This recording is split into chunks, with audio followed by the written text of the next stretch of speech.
కృష్ణ పుష్కరాల స్ఫూర్తితో ప్రజలంతా రాష్ట్రాభివృద్ధికి అంకితం కావాలని ముఖ్యమంత్రి చంద్రబాబు నాయుడు పిలుపునిచ్చారు.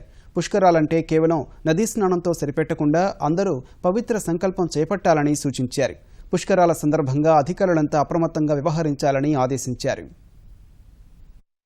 కృష్ణ పుష్కరాల ఏర్పాట్లపై ముఖ్యమంత్రి చంద్రబాబు తన నివాసం నుంచి టెలికాన్ఫరెన్స్ నిర్వహించారు. మంత్రులు, కలెక్టర్లు, వివిధ శాఖల ఉన్నతాధికారులు, పుష్కర ఘాట్ల ఇన్ఛార్జీలు కలిపి దాదాపు 1000 మంది టెలికాన్ఫరెన్స్ లో పాల్గొన్నారు. సర్ ఆర్థర్ కాటన్ విదేశీయుడైన ప్రకాశం, ధవళేశ్వరం బ్యారేజీలను నిర్మించి ఆంధ్రప్రదేశ్ ను అన్నపూర్ణగా మార్చాడని గుర్తు చేశారు. అదే స్ఫూర్తితో అధికారులంతా రాష్ట్రంలో నదుల అనుసంధానంపై దృష్టి పెట్టాలన్నారు. నీరు ప్రగతిలో అంతా భాగస్వాములు కావాలని, కృష్ణ పుష్కరాలు అందుకు వేదిక కావాలని సీఎం ఆకాంక్షించారు. పుష్కరాల సందర్భంగా గోదావరి జలాలను పెన్నా నదితో అనుసంధానం చేస్తామన్నారు. ఆ తర్వాత నాగావళిని కూడా వంశధార నదితో అనుసంధానం చేయాలనేది తన సంకల్పంగా వివరించారు.